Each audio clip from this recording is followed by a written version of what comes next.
शिवशाहू विकास आघाडीनं इचलकरंजीच्या समस्यांचा बारकाईनं आढावा घेतलाय। आता केवळ आश्वासनांची खैरात न करता मूलभूत प्रश्नांना न्याय देण्याचा प्रयत्न करणार आहोत।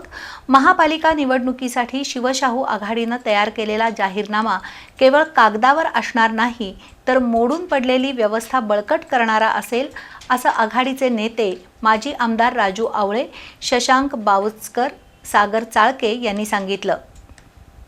इचलकरंजी महापालिका निवडणुकीच्या रणधुमाळीत शिवशाहू आघाडीनं नागरिकांसाठी जाहीरनामा तयार केलाय। त्याचं प्रकाशन करण्यात आलं।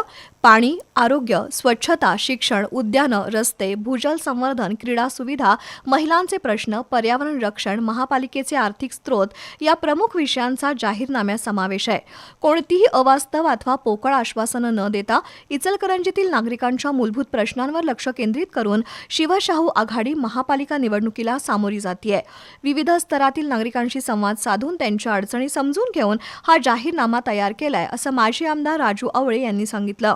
वेळप्रसंगी रस्त्यावरची लढाई करून इचलकरंजीचा पाणी प्रश्न मार्गी लावणार असल्याचं त्यांनी सांगितलं।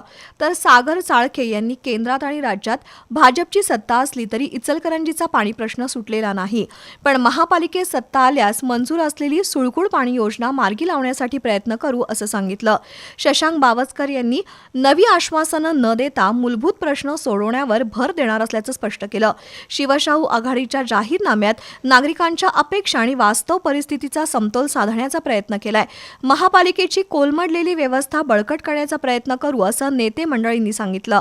यावेळी मदन कारंडे, मधुकर पाटील, अभिजित रवंदे उपस्थित होते।